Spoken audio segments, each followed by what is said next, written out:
Dear ladies and gentlemen, hello and welcome. I'm Dominik Bladner, the ITTF High Performance Manager, and I'm very happy and proud to warmly welcome all of you to our 25th ITTF High Performance and Development webinar with the topic Reflections on Excellence. I want to talk shortly about our webinar code of the Q&A. So please leave all your questions in the Q&A section, and our guest will try to answer as many as possible in the question and answer part of the webinar. Thank you very much for that. And now over to the introduction of our guest for today. We are very delighted and proud to have today a very great guest on board of our webinar. I would like to warmly welcome one of the most famous coaches in the table tennis scene. It's Michel Gadal from France. He was the coach of Jean-Philippe Gatien from the age of 11 till he was the #1 in the world, and many other successful French players. He was the responsible for the high-level projects in France, Canada, and England. He has published so far 2 books. One is The Train to Win. It's the focus on the training. And it's only recently that he published Reflections on Excellence, the synthesis of what he has learned since being involved in the high-level table tennis. Furthermore, he was the general director of the 2013 Table Tennis Championships in Paris, and last but not least, a consultant for many member associations, for example, Brazil and Israel. So, hello and welcome, Michel. Hello. Thank you, Dominic, for this nice introduction. It's hello, everybody. It's a pleasure for me to have the chance today to speak to you, to share with you my experience. It's not at all a course. I will not give you solution. I will maybe ask you more question and solution, but my idea is to give you my viewpoint about almost 55 years in table tennis. So please take this as a sharing experience, and then any question you can ask, I will try to answer today or a little bit later. So thank you, Dominic. I will pass the word to my friend Massimo, and then I will come back to you very soon. Thank you. Thank you very much, Michel. And also, I'm also thanking you for taking the time, and it's nice to meet you, and we are very much looking forward to your presentation regarding the topic, Reflections Excellence, and the great discussion with you. And now, last but not least, I warmly welcome my dear colleague, the ITTF High Performance Elite Coach Massimo. Max, I kindly ask you for your welcoming words, so pass over to you. Thank you so much, Dominic, and of course, thank you so much, Michel, for being with us today. It was such a great opportunity to have you here in our journey, in our rendezvous with the knowledge, and today is a really juicy opportunity to have you here and listen from your voice what is your suggestions, your point of view, your vision, and so many things behind. There is this book you just released recently. I eagerly read it already, and I strongly suggest to read to our attendees, and Reflection on Excellence. So we have done so many meetings around the performance, what is behind performance. Today we go even more behind. We go for the excellence. So great opportunity to have Michel. Thank you very much, Michel. I know that you have prepared some sort of part 1, part 2. So yeah. I don't go further in my words, and I'll pass to you the floor. So everything on you, Michel. Thank you very much again. Thank you, Massimo. It's a pleasure to hear this from you. So I try to divide in different parts, as you said, and I will take 10 minutes and we'll make a stop, and then you can ask, Massimo will ask question, and I come back to the following. So first, I have to say that all along my career as a coach, excellence has been for me a passion. I always thought about excellence, how you can reach excellence. And I have always 2 questions in mind. One is, the first one is, what is making the difference between the champion and the others? Not only in table tennis, in all sports. I am passionate of sport. I am watching a lot of different competition, and I felt that champions have something different to the others. So that's the first question.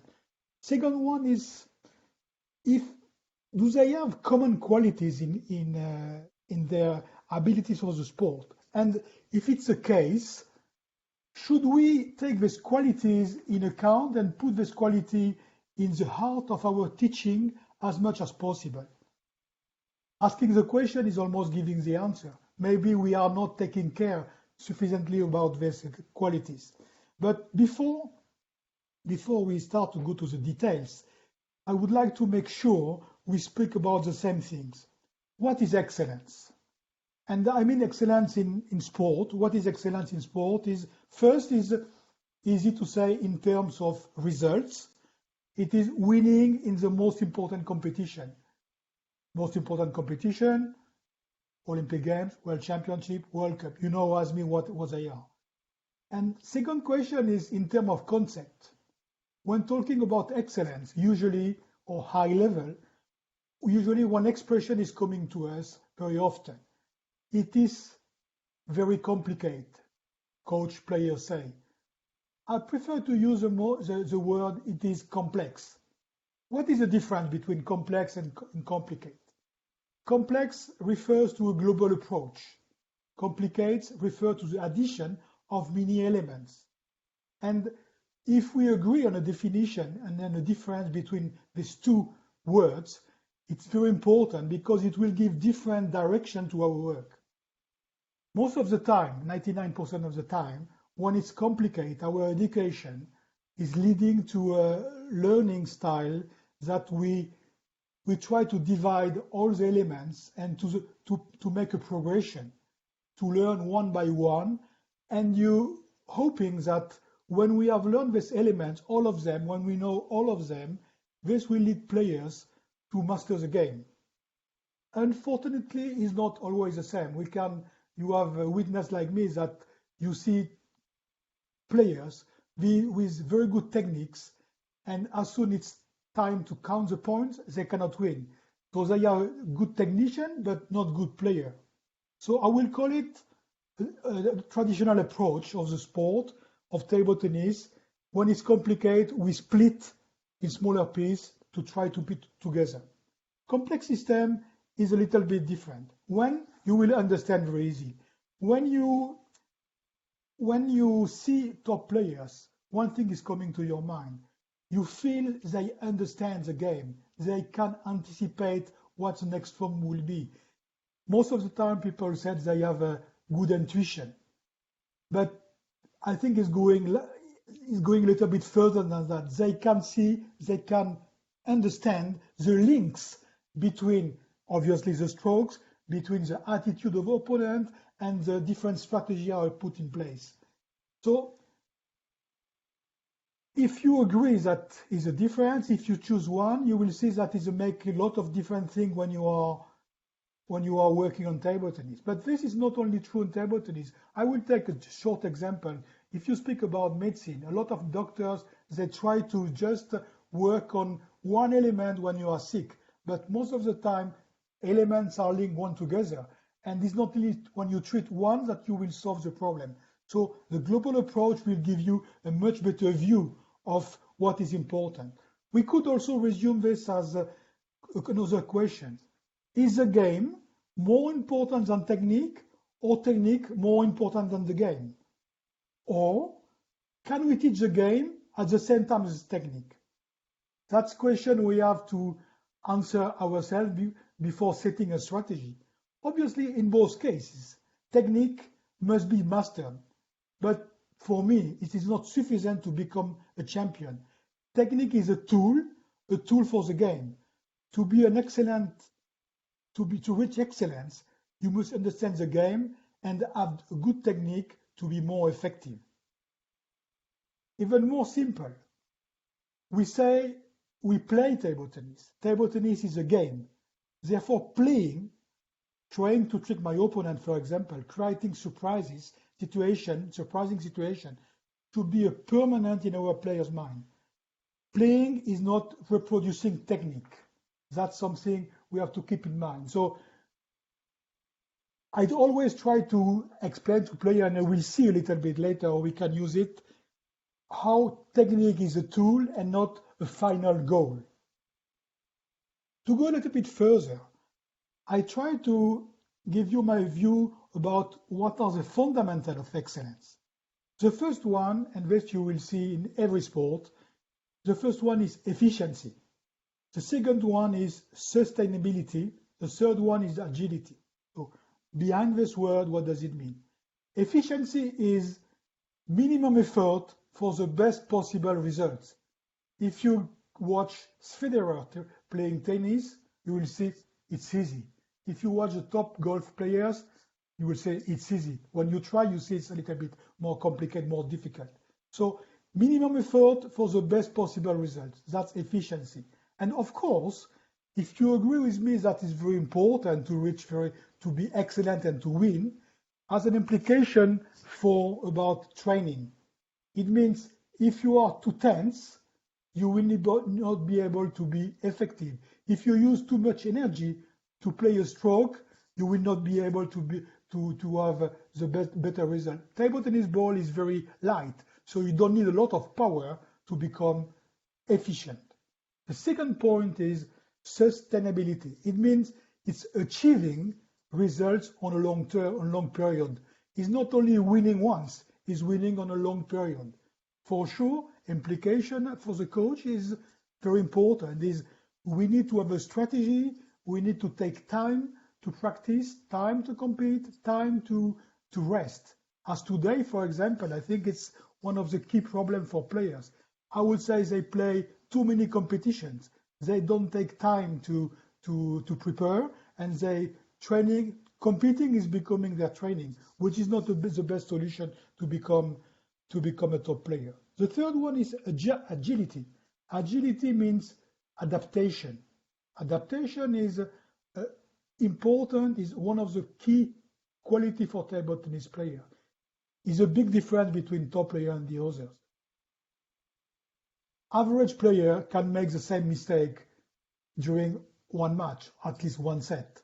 Top players, they don't make twice the same mistake. So they are always able to find new solution, to adapt their strategy, to adapt the technique. So agility is one of the key qualities fundamental for excellence. So I repeat three fundamental qualities: efficiency, sustainability, agility. And on top of that, I don't know if it's on top, but addition to that, you have to understand that table tennis is to reach excellence in any sport, you need to work a lot. And I will tell you a short story. When I was working in England as high performance director, we have a training center located in Nottingham. And at the same time I was working there, the Chinese player Deng Yaping, everybody knows her. I think she lost only 5 matches in her career, which is not many, was living in Nottingham at the same time as me. And she came to the training center to see a women training. And after the training, I asked her, what do you think of training? And I was expecting from her an answer about technique, about footwork, about fitness, whatever, about focus. And the only answer was, do they love table tennis? And I was at the beginning surprised, but finally I understood. And she said, because if you love your sport, table tennis, for example, it's not a problem to repeat every day 10,000 backhand and forehands. But if you don't love it, it's really boring and it's not possible to reach high level. And this sentence gave me much more thinking. And I think I try to say that we need some other qualities to reach excellence. The first one is passion. You need to be passionate about your sport to be able to practice, to compete. You have to live 24 hours a day for your sport. The second one is patience. You need to be patient because you will not make result in the first day, in the first try. You will have to lose, you will win, but you need to be patient to reach high level. The third one is perseverance. you need to be perseverance. It means you need to accept that sometimes you will not be able to play well, sometimes you will not feel well, but you will have to keep fighting to become, to keep going and to reach high level. And the fourth one is a project. You need to have a project. Becoming a champion is not just a dream. It must be a project. A lot of people are dreaming to become very good, but they are not involved 100%. So this project is something very important to become a top player. And I think that's the role of the coach, is to create the condition of success, is to create this ecosystem leading to performance. Ecosystem is including, of course, the players, the family, the environment, the coaches, school, everybody, everything around the players is something important. So I would say before or at the same time of you are doing training, creating this condition will help players to develop and understand the culture of excellence. Okay, I think I reached my 10 minutes, so I give back the word to Massimo. Yeah, well, it's a great thing, you know, listening to you. I mean, I'm in the shoes of our attendees. It's so exciting to hear from you some sort of as you said, you know, complicated, complex, but in a simple way. So you make the things easy when we listen your voice. One thing I wanted to ask you regarding the complicated and complex things. You said that okay, you accompany Gatien from 11 years old up to being #1 world champion, unbelievable. So what was the awareness of the player, of Gatien in this case, or in general, different players, about this complicated and complex? Is something they understand, or maybe it's a sort of a coming and you have the control of the things? Can you tell us a little more on this? Massimo, you are too good, because you are anticipating the next part of my but I think it's and I will, it's also, maybe it will be my next sentence for the next part, but what you say is very important. I think Jean-Philippe has an understanding as soon as he started, and I will explain how we did it, of how he wants to play table tennis. So he has not a clear vision of all the details, but globally he understood. So, and what is important, that he understood that technique will help him to improve the way he wants to play. And you remember, because you play against him, he has a clear vision of the way he wants to play. Unfortunately, I remember. And people said many times he's very weak with backhand. But for him, he understood how he can avoid to play with his backhand, or he can play enough with his backhand to come back to his best stroke. So this understanding, he would not have been able to explain what you said, complex, complicate. But I think from the first days, he understood that the style of the game he wants to play. And he means he understands that he will take different information from different people, and he can take what he thinks is good for him and let what is not good for him. Great. So it's a process that comes in a sort of also natural development with of course the help of the coach, because when the kids are 12 years old, okay, they have a clear idea, clear vision. I want to do this. They have some heroes, some roles model. So that is absolutely understandable. So, but another thing that I want to ask you in. One sentence was there. Give me just a second. Is this: achieving excellence is closer to art then to science. That is really great, you know. So because you know, you cannot explain everything by stats, numbers, or things. Can you tell us a little more? I like the idea of art in the performance, in the excellence. Just tell us a little bit more. So I see you read the book. I did. Yeah, for me, performance is a performance in terms of art.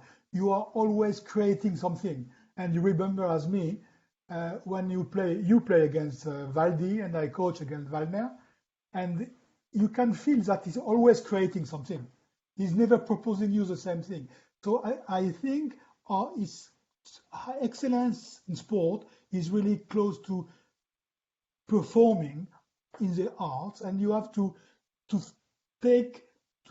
have confidence, self-confidence. You have to follow what your body is telling you, not always planning everything. You have to be aware of the situation, and you have to take in consideration your intuition.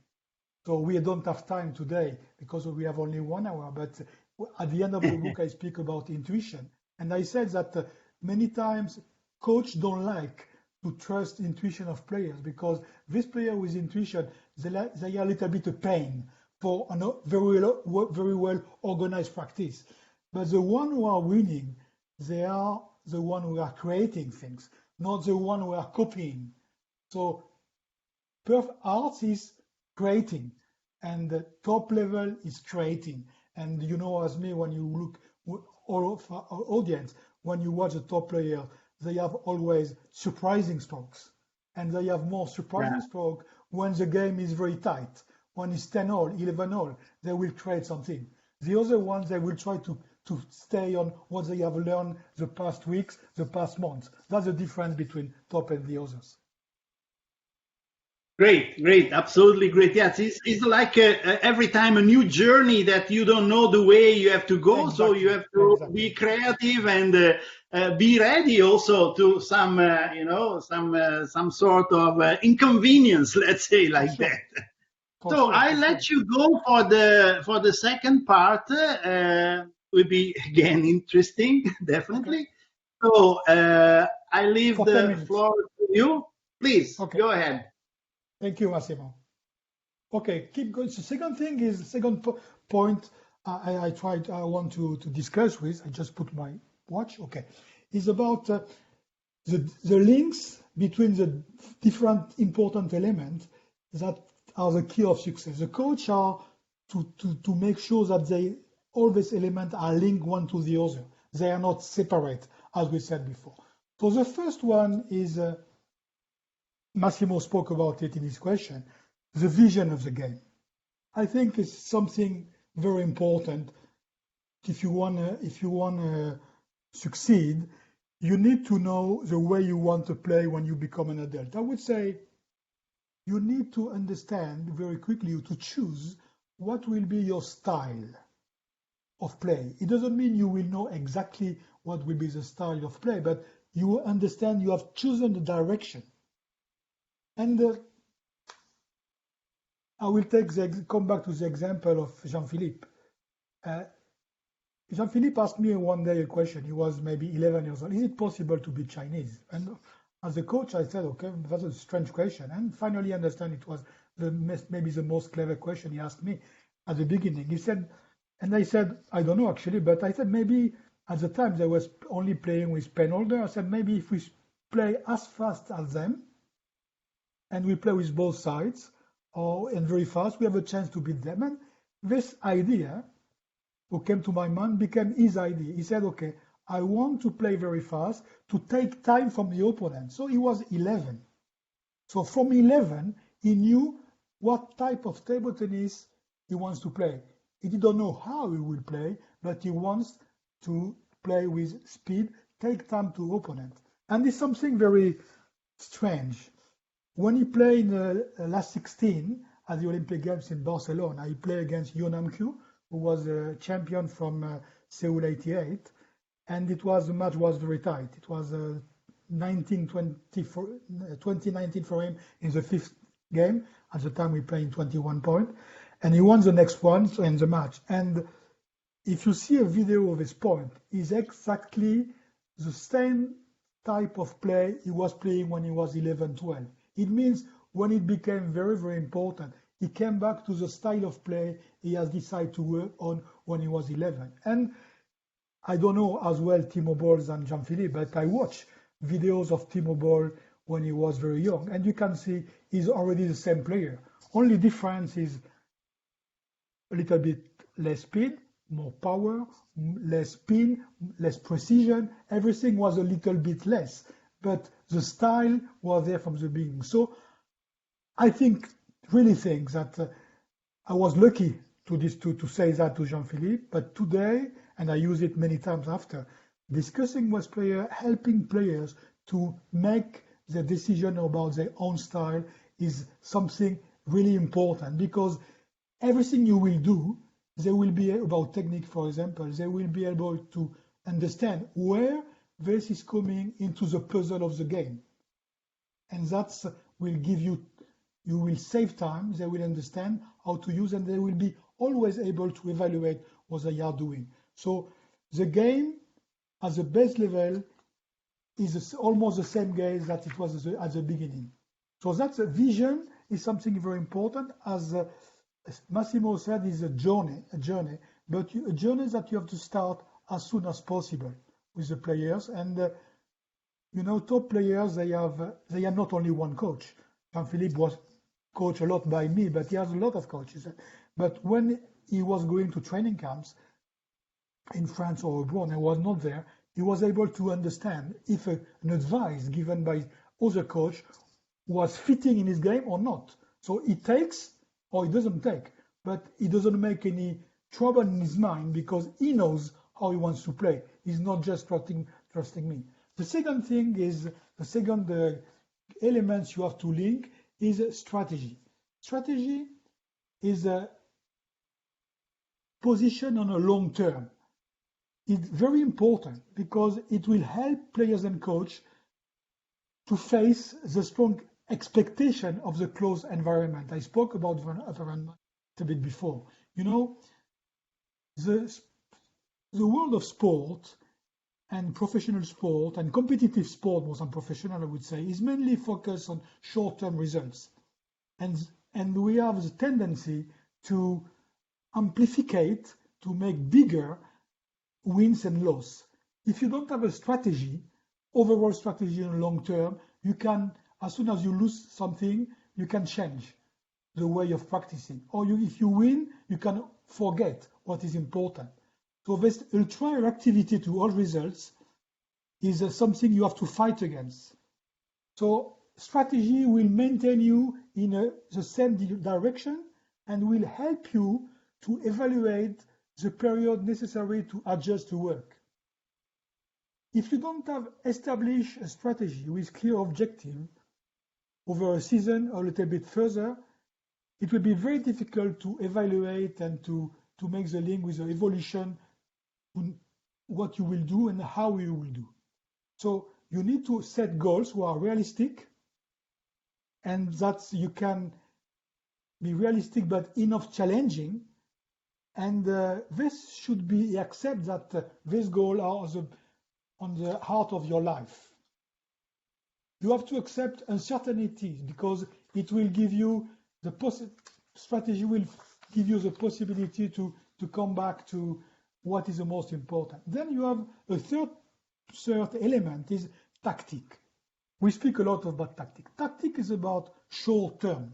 Tactic is to prepare a match, to prepare a set of match, but it will give you the opportunity to have different possibility of play. Tactic can be changed. You have the possibility to adapt. You must adapt it because when you play against top player, clearly tactic must be changed. You will not win a match with one tactic because this is true when you are a beginner or average player. But during a match, you need to have different tactics. So remember, don't mix up between strategy and tactics. Strategy is about mid-term, long-term. Tactic is about short-term. And I would say in a match, it's not only a match, sometimes it's for a few points. So it's important for you as coach, you help players to understand when they are playing a match, they need to be focused not only on themselves, they don't need to focus on their technique, they need to focus on what they feel to adapt the way they play, and they need to be focused on the opponents to be able to always to adapt what they will do. And the fourth one is technique, of course. So vision of the game, strategy, tactic, technique. Remember what I said a few minutes ago. Technique is a tool, and technique you have to adapt to learn your own technique. We will see in the next part that you have some steady elements that must be in the technique, but technique need to be yours. You cannot copy techniques from somebody else. You have to create your own technique. So this technique you will have to learn daily, but you will have to repeat, but you always have to verify that the technique is really adapted to your game. And you have to verify your technique is always the most efficient possible.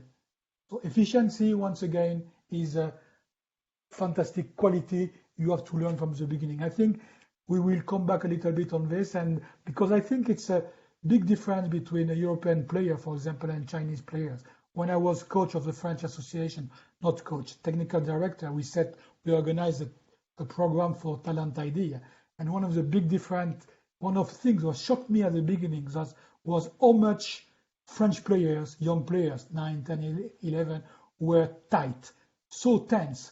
And in table tennis, when you are tense, you cannot play. So this technique has to apply certain, I would say, skills that is true for every technique, and then you have to adapt the technique to the time you have to play. If you have plenty of time to play, you can use long segments, you can use all your body and so on. If you don't have time to play, you can just use your fingers, you can use your hand. But to be able to do that, you need to be able to adapt, you need to trust you, and you need to understand what is the most important in your technique, what will produce the most effective result for the game. That's it. I think I am reaching also the 10 minutes, so I pass back to Massimo. Yes, Michel. I mean, yeah, you 10 minutes. You're extremely I try. Yeah, disciplined. Discipline is important for in time. Yeah, that's one of the requirements.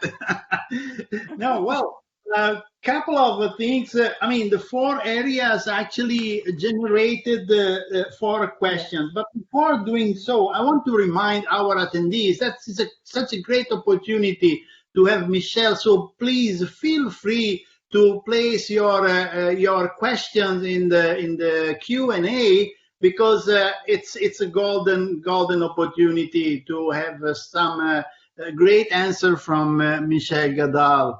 And so please don't hesitate and write down whatever you feel. So the first question, Michel, is, well, you were talking about the vision, and referring to Philou, Jean-Philippe Gatien, you said that very early he has, you also have identified that, okay, I'm gonna play fast. And I know, I played with him, I know very well, he was really fast. I mean, I can certify. So this quality, it's related with the talent, because we are talking about the talent, how to identify it, what are the markers to see, that player is quite talented player. So it is something close. Vision is something close to the talent. What do you can say on this? I think is different. Vision is understanding the game. If you play chess, for example, for sure at the beginning, first you learn how to move the pieces, but it's not enough. And then after you learn some different games played by top players, but it's not enough. You have to understand all the game, you have to plan maybe the links between the different strokes. So that's something I think is, because when I say we want to play fast, I didn't know. It was just because I was surprised by the question. And I have to give an answer because I am the coach. I thought I have to give an answer. But what I explained today, it was impossible for me to explain the same thing 40 years ago. No chance. Just a feeling. I said because when I was not top player like you, but I play a good level in France, and I always felt when I have time to play table tennis, it's easy. When I don't have time to play table tennis, is very difficult. Everybody will agree. So that was the beginning. But then talent, Jean-Philippe was talented, but not more than many others. He has one big quality. He was able to adapt very quickly. So that's Okay. that's a very good quality. But it's linked to the understanding of the game. As soon as he understood the game, he agreed not to learn a different technique to the others. Because at my time, it was a large description of the stroke, and the stroke were very long. Remember Jonier and so on. And Jean-Philippe was able to play with his forearm, and everybody said it's impossible. How many coaches told me in the world it's impossible to play like that? And we said it's impossible, but it's possible because he became world champion. So he understood that he need to create a different technique than the others.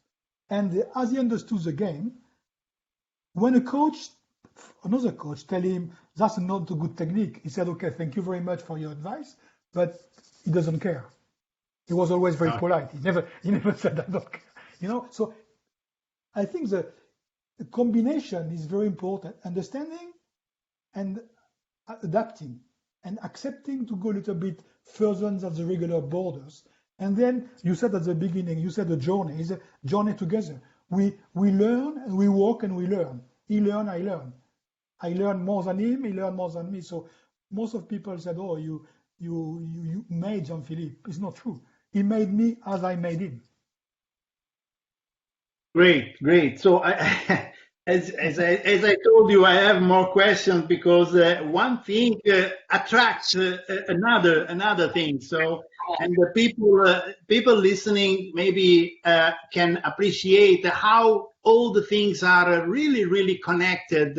What Michel said in the beginning: efficiency, complex, adaptability, and so many things. So it comes, that everything gets a shape, let's say, of what Michel is saying. I just want to ask you one more thing regarding the tactic. I read, I did the homework, of course. I read that your performance is not, you cannot take your performance itself. Your performance depends on the opponent. So tactic is more related with interaction with the opponent. It's more that, so it's not subjective actually. It's more, yes, it's subjective and objective at the same time. Yeah, I think when you start a match, you have your own tactic because you have learned your opponent, you have played and so on. But opponent is always a surprise. It's never the same match. You can play both together 10 times. It will be 10 different matches. So you have always to adapt. And adapting is taking care of the condition of play, if it's humid and so on, if it's hot, and how your opponent is reacting. For example, if you have one opponent nervous, you cannot play the same thing as he's very confident. And you have to learn how people, when they are nervous, when they are quiet, when they are confident, when they are in trouble. So tactic is always, as you said, against yourself, but mostly about your opponent. And just a quick advice to finish on this question to the coach. I saw a lot of coaches too much focus on their player. They try to make sure they play perfect. I think coach should take time to watch also the opponent to understand what is next, because tactic is about what is next, not about the past. You open an open door, so absolutely. Well, yeah, of course. We don't need 1 hour. I super agree. I let you go for going through the third part, and again, take your time, no issue, and it's a pleasure to listen to you. Go ahead, Michel. Thank you. So the next part is a little bit, I call it the meta skills. Maybe it's not the right name, but you will understand what it's about actually. When you observe the top players, you can see that each of them has his own technique. Technique adapt to his style of play, to his quality. Therefore, it's useless to try to copy a player just technical style, as we have done during a long time. I remember when Jean-Philippe became very good, I saw a lot of young player because the coach asking them to play like Jean-Philippe, but they didn't understand what the cost of playing like that and what is the most important thing. It's the same for all the top players. For me, it seems more relevant to highlight what is common to their technique. The first appearing so different from each other. The techniques is foreign from top players. Today, if you look Arimoto, if you look to Malone or Calderano, you cannot say they play the same forehand or the same backhand. But clearly, I think it's some points in common in their backhand and then forehand and serve. And if what I say is true, these points should become the backbone of our education, of our learning, teaching to the player when we teach technique from the beginning. So I took the decision to qualify these qualities like fundamental technique, meta skills. It means is something to master with above the technique, or maybe even better explained, in the heart of technique. So it means if you possess these qualities, you will be able to learn any technique. So I will give you a list of 4 meta skills. That's my list, but you can think and maybe find, and I'm sure you will find some others, but I start with what I have prepared for you. The first one is looseness, to be relaxed. And I spoke a little bit about that when I gave you the example of the Talent ID program of French Association when I was in 2003, 2004. And I think for me, it's certainly one of the first sensations to look for with young table tennis players, to engage them on the way of fluidity. You need to look for player fluid. When you see all the Chinese players, table tennis looks easy. Everything is going in the same direction. They are not tight. And I think this is something we must work on from the first day in table tennis. And this is very high level, but you can use from the beginning. For example, when you bounce the ball in a racket, you ask to a player, to kid, to bounce the ball in a racket.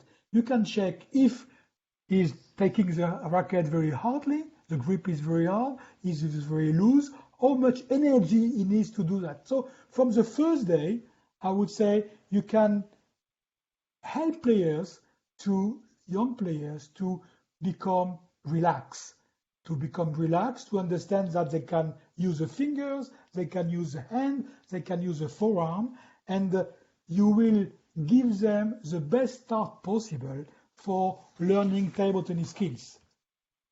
So this is, I think, maybe the easiest link to understand between a very high level, because I said top player, they are always efficient, they are relaxed, and beginners.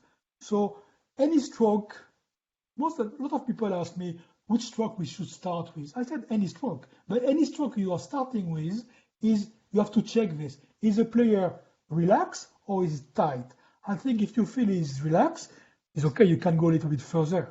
If he's not relaxed, take time to help them to understand what relax means, because some people don't know what the meaning of relaxing. So you can do it in table tennis, you can do it outside table tennis, but that's one of the key. For me, is clearly one of the most important skills you have to teach to players.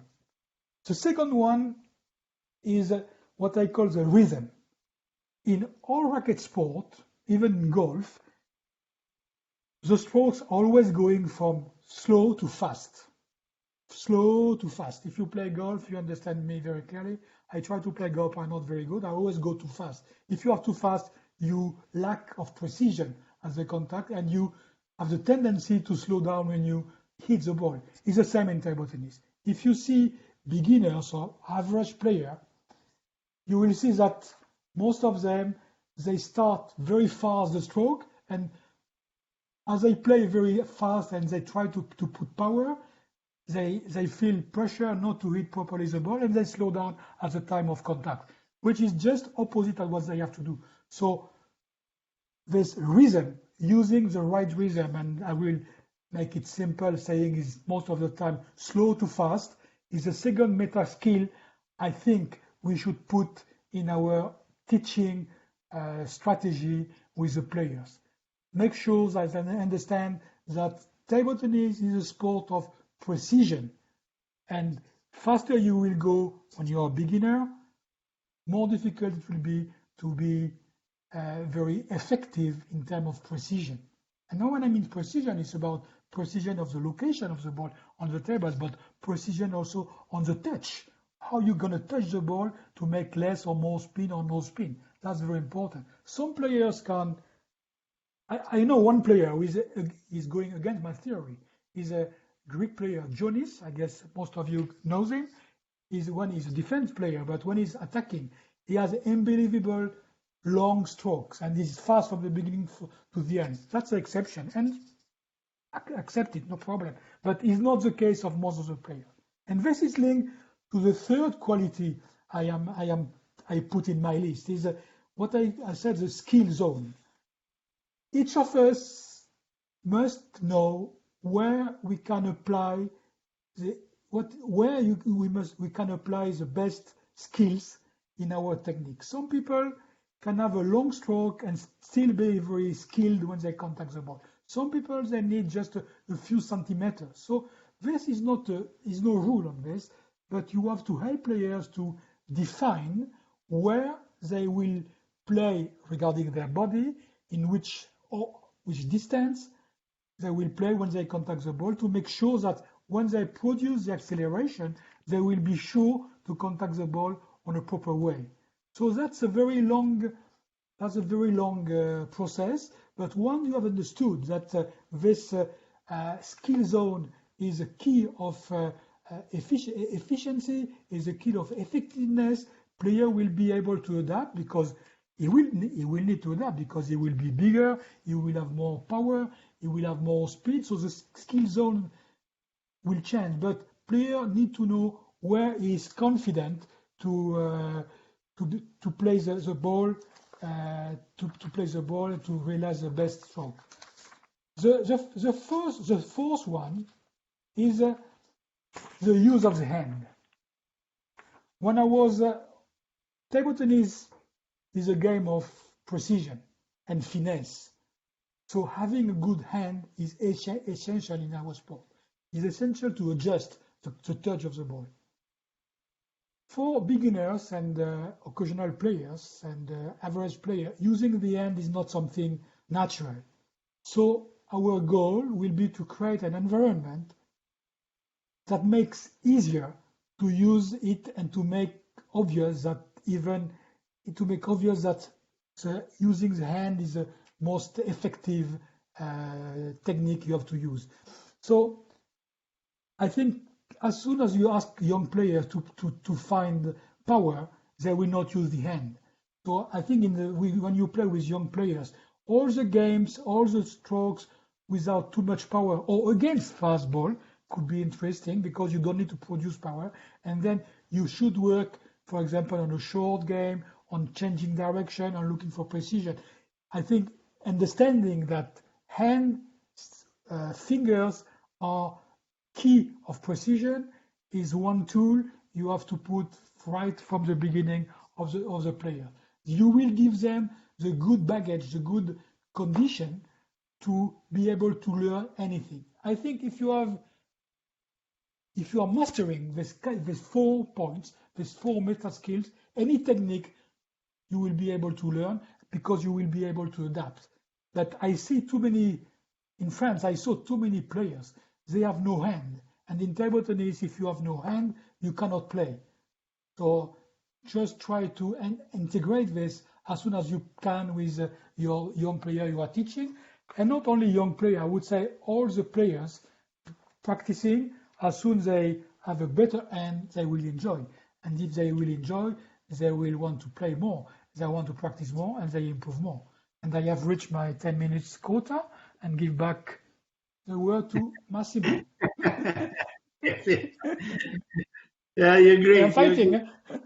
Yeah, I am fighting. I am fighting. One thing that comes after you have explained these four meta skills. I like the name by the way. Okay, thank you. Is that it is an area maybe not seen from from a player. I mean, it's not that you see the gesture, you see where the hands or the arm starts, the position of the feet, the movement of the trunk, and so on. These aspects actually are not easy to identify. So I believe you are sending a message very clear to the coaches that observation of your player, not only your player, but the things around the player, it's absolutely crucial. But if you would give a sort of, I don't know, connection, relax, rhythm, skill zone, use of the hand, which one you would give more importance for a coach? Okay, I want to, I think it's this player. Which one can be more effective in making the player better? I think it's difficult, tricky question because actually is no really answer. But I think I said from the beginning that table tennis is a game of skills, and I think as soon as you speak about skills, you speak about hand, fingers, hand. If you want to draw a very nice painting, if you do it with your arm, it's very difficult, but you need to use your fingers. Okay, and it's the same thing with table tennis. If you want to make a flick, you need to have a very good hand. Not only, but you need to feel it. If you want to mix the spin, same thing. So I would say, because when you play with a short game, when you play against a fast ball, for example, if you play multi-balls, I can feed fast ball to the young players. He doesn't need power to give the ball back because he will use the speed. And when you do that, you can teach him very easy to use just the hand. Don't provide power. Just give with the hand. You put spin. You change the direction of your racket. You can take power. You can take speed away. You can change direction. So if I have to give an answer, only one is I would put hand first. But I would say after, if you need to have a hand very good, you need to be relaxed. So maybe that's from the connection. Maybe the connection between two. Yeah, the connection between two is maybe the most important thing. Then skill zone is a little bit, you can work a little bit further, and when you can adapt, I think the skill zone you will find easily. But another just advice to coaches when they work with players, don't give too many. Don't have too many requests. Don't give too many advice. Focus them on the most important thing. You read the book, you see that I wrote about that. We are not when you are not when you're learning, not multitask. And I know a lot of coaches, they say too many things. Your footwork, your hand, and you know. So focus on what is the most important. Good, great. I leave you for the. By the way, some questions are coming in, so I leave the floor again for the last part to you. Is the part number 4? Please take your time and go ahead. I will take my. And then maybe it's interesting also to have to answer the question because it's a question. Yes, of course. They are more important than what I say. Okay, please go ahead. Okay. I go. So the last part, I call it the tools of the coach, coach tool. I always refer to what the Chinese coach told me a long time ago. He told me that playing table tennis is like playing piano. You have to know how to alternate power, speed, effect, placement. and of your fingers and so on. And I think it's playing table tennis is like exactly that. You probably, if you are a table tennis fan of the history, that one player for me is the fantastic synthesis of this activity. He justified, his nickname is Mozart of table tennis. Obviously, I speak about Jan Ove Wallner, and I said at the beginning with Massimo. I think for me he's a synthesis of the sport because he can play fast, he can play slow, he can play with spin, with power, no power, always changing. And one time, I will not say against, I was coaching Jean-Philippe at the top 12 a long time ago. Obviously, it was in 88, I think. And he was about to play against a player who was, we call him the robot. I will not say his name. And Valdi, just before the match, he came to see me. We have just a short chat. He told me, I'm going to break the machine. And that was exactly what he wants to do, break the machine, asking too many questions, changing his style to lose his opponent, and he broke the machine, winning 3-0 without any problem. And I think for me, that's something very important to have. You have to understand. Playing table tennis is a little bit like playing piano.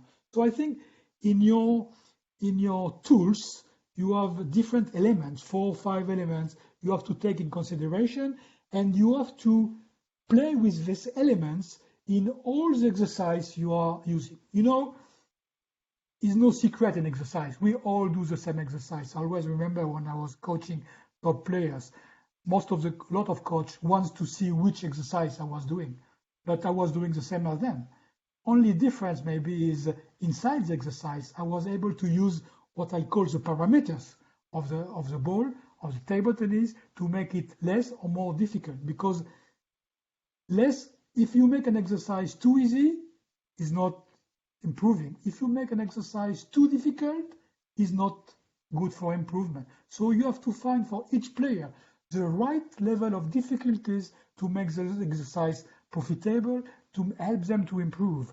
So even if you give the same exercise to 10 players, cannot be always the same exercise. It's inside the exercise, the backbone of exercise is different for each player. You give a direction, and each of them will play the exercise with his own style, with the way he's playing in competition. Because sometimes you see players, they play a style during match, and they play another style in practice. So it means practice is useless. So once again, I have put a list of what I think very important you can use. The first is, and the easiest, and I put first because you can use with everybody. The first is the placement. Most of top players, placement of the ball on the other side of the table, sorry. Most of the top players, they are able to play on the line, very close to the lines. And I think that's one of the biggest difference between top player and the others. The top players, they play close to the lines, and the other average players, they play everywhere but close to the lines. So you need to set targets, and any exercise you are doing, set targets for player. Obviously, at the beginnings, the target will be big, but as soon as you see the player is reaching the target, you make the target a little bit smaller, or you improve the speed, but you will see a little bit later. So you have to adapt the target. If somebody is able to, out of 10 tries, to make 9 success, it means it's not worth to work to go from 9 to 10. It's better to make the exercise the target more difficult. Linked to the direction, linked to the placement, I would say if the direction of the ball is something very important. Top players who are winning the big competition, they know to use all the table in the same direction of the tables, but also on the sides. Other players don't use the sides. So teach your player when they look for one location, not to go only for the location, but also to go for the location and different direction. Table tennis table is not very wide, but when you know how to use the sides, you make the task of your opponent more difficult. The third tool you have to use is speed. Playing slow, playing medium fast, playing very fast. So when I say slow, fast, medium, fast, is regarding your skills. So you have always to try to help players to increase his speed, to always to the maximum. And you see when the speed is starting to make too many mistakes, you can decrease the speed or make a location direction a little bit easier. Speed is very important, and don't worry, when players are able to produce a very high speed, it's not difficult to adapt to slow down. When you are not used to play fast, it's very difficult to go from slow to fast. So speed is a parameter you will have to use in permanence. If you see a player making too many mistakes, can be about technique, maybe because about the rhythm, about the skill zone, what we said before, but maybe because he tried to play too much fast regarding his quality and what he's able to do. The fourth one is a spin. Spin is obviously very important in table tennis. We are a very tricky game. Spin is something you can win a lot of points if you are able to master the spin. So you need to learn how to produce spin, and you need to learn how to mix spin. And when I say mixing spin, it's not only going from backspin to top spin or to no spin or spike spin. It's to make adjustment of how much spin you can put in one ball. And if you decrease the top spin from 30-40%, it's not exactly the same ball coming to your opponent. So spin is a long process to learn how to be able to control the quantity and what we said, the quality of contact, the skill of the hand is in this case very important. You have to help your players to work on this, not always to go full blast. I see too many players now today just go to play more power, more spin, and they have nothing between the maximum and the minimum they can produce. And the fifth one is, I think, is something we don't, as coach, we don't take care very often. Is the height of the ball above when the ball is flying over the net. I don't see many coaches asking players to be focused on to verify what they are doing on where the ball is going over the net. But for me, it's very important. But because if you push a return, a long or short return, or if you put a top spin, if the ball is going 5 centimeters over the net, it's not the same effect as the ball is going 1 millimeter over the net. So you have to work also on this parameter to make sure the ball the player will play, the stronger player will play, will be the most effective possible. So the role of the coach, I said, is create, at the beginning I said, is creating a positive environment to the player, but it's also to evaluate the capacity, the capability of player in each strokes and use the parameters to make the game easier or more difficult, and even better than that, to say, to adapt the practice to the level necessary for each player. Remember, if it's too easy, it's not good. If it's too difficult, it's not good. So when with beginners, most of the time, you will take one parameter. I come back to first example, the location, and you will make the location changing the target. But then you can use the same with the when they are improving.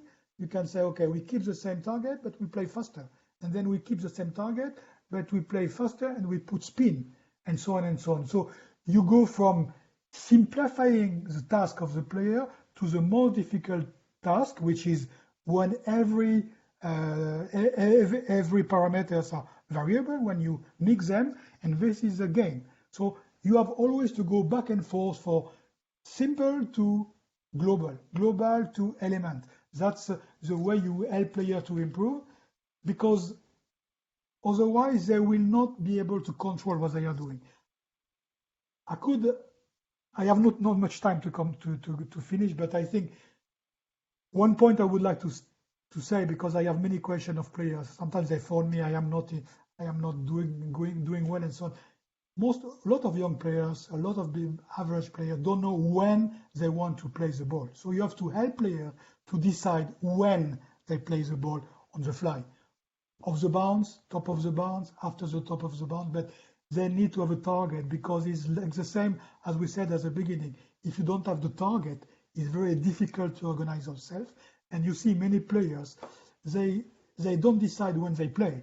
The ball decide when they play, which is not very good to win matches. That's it for the 10 minutes. To you, Massimo. Great. So when it comes to talk about music, piano, and other stuff that you have explained, now the idea of tennis as art is coming even more more clear. Art, So creation. Yeah, be so creative. amazing. I want to make Dominic back, and because we have received some question, and we are time for answers also. But I have one more question. I will keep as last. Dominic, back to you. Thank you very much, Michel, for your great presentation, and also thank you very much, Massimo, for the great interaction. And yeah, true, we received also prior webinar questions, and actually the one from Dai Shigeton from the Dominican Republic, how to empower children to excellence, was answered by Michel. So I would like to go over now to the questions from the webinar, Michel. Yeah. And the first one is from Juan Pablo Parra. And he says, thank you, Michel, and the HPD team for this opportunity. And Michel, you've been with Jean-Philippe Gatien since when he was 11, he says. And so his question is, which is the proper way to set the goals and the targets for an athlete that is still growing up in developing his skills, but has a huge potential, you know? Yeah, I think, to be fair, when you are starting with a young player, you cannot set long-term target. You said you go step by step. I saw when I was practicing with Jean-Philippe, because at the beginning I was playing with him. I am maybe the one who beat him the most. Because when he was a young player, but I saw he was a good player. So first we want to win as a national stage when he was under 13, and then we saw and step by step we made decision to always go a little bit further. But one thing very important is always propose to player difficult tasks. Don't, because if you are number 1 under 13, don't play every under 13 event. Go to play under 15. Go to play under 18. That's very important. Put the players in the real world as soon as possible.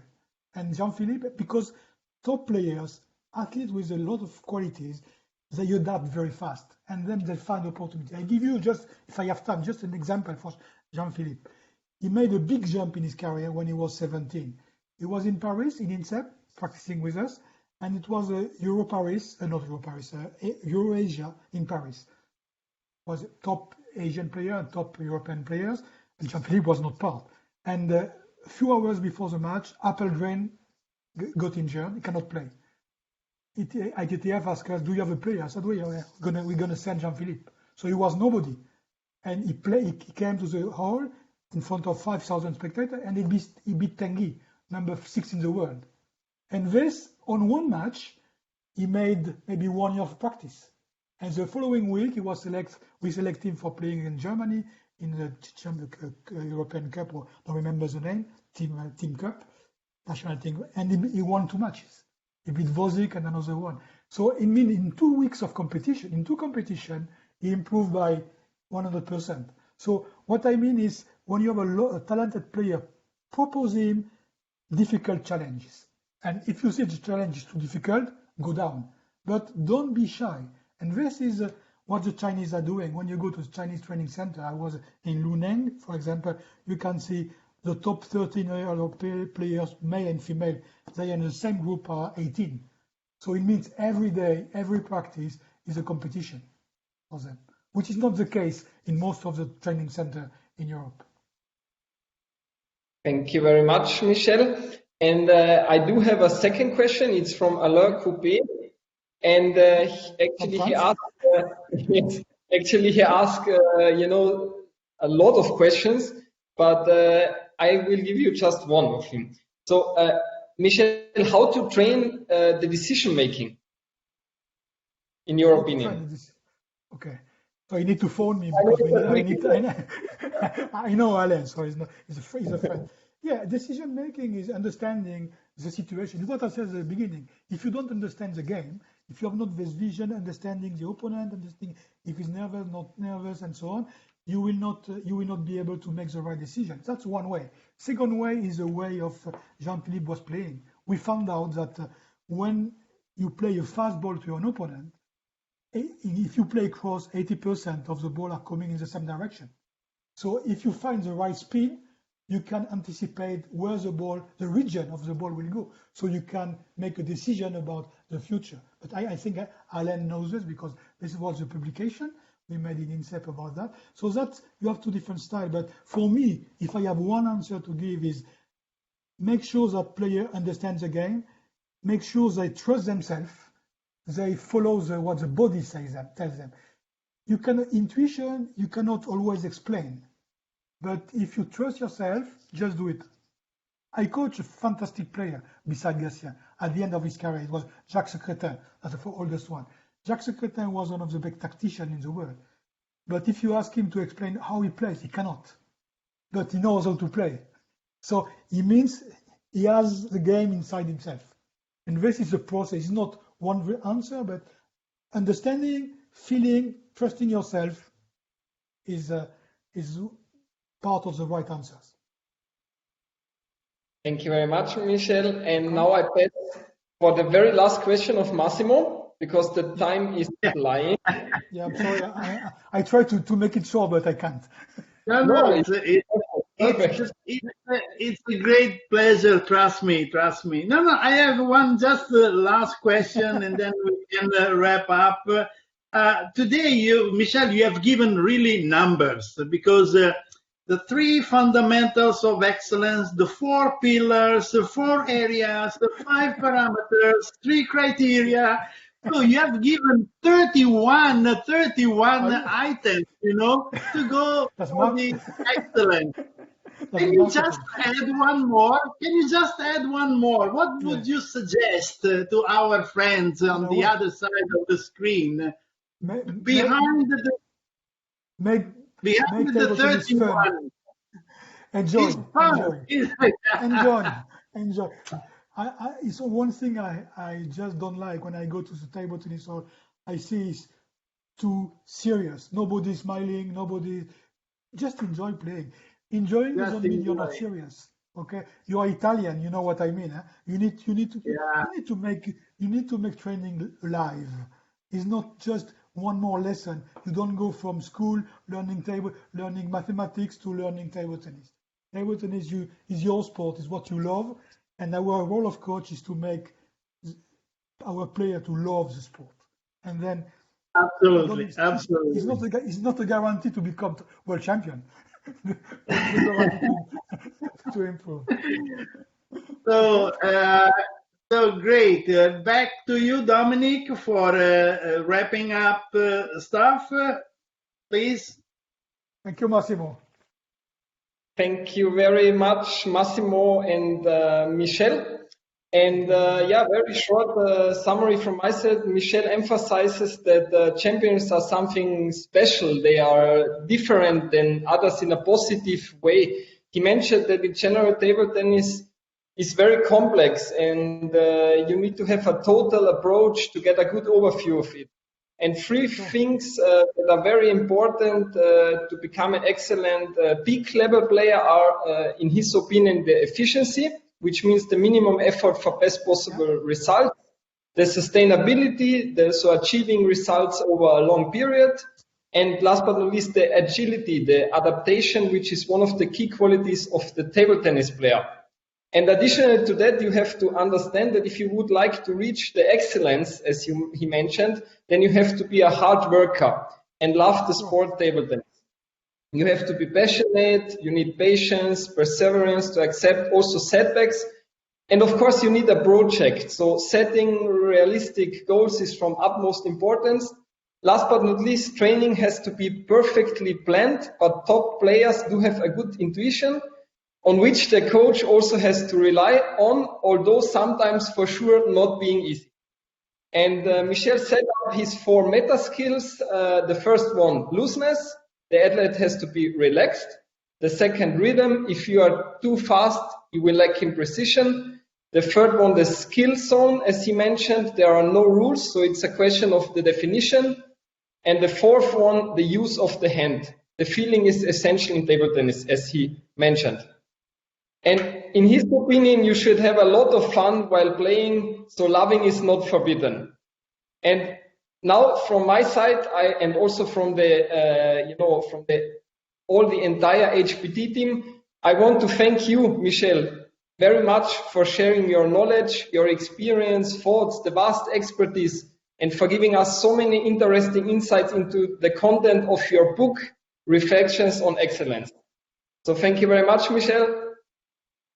Thank you, Dominic. It was a pleasure to share with you this hour and 15 minutes, and I hope we can do it again on Vision or live. And don't forget to buy my book. Yeah, I hope so too, that we can meet soon as possible, like in a hall and not just on e-meetings. Now I would like also to thank all of you for your interest and the attendance at our 25th ITTF HPD webinar.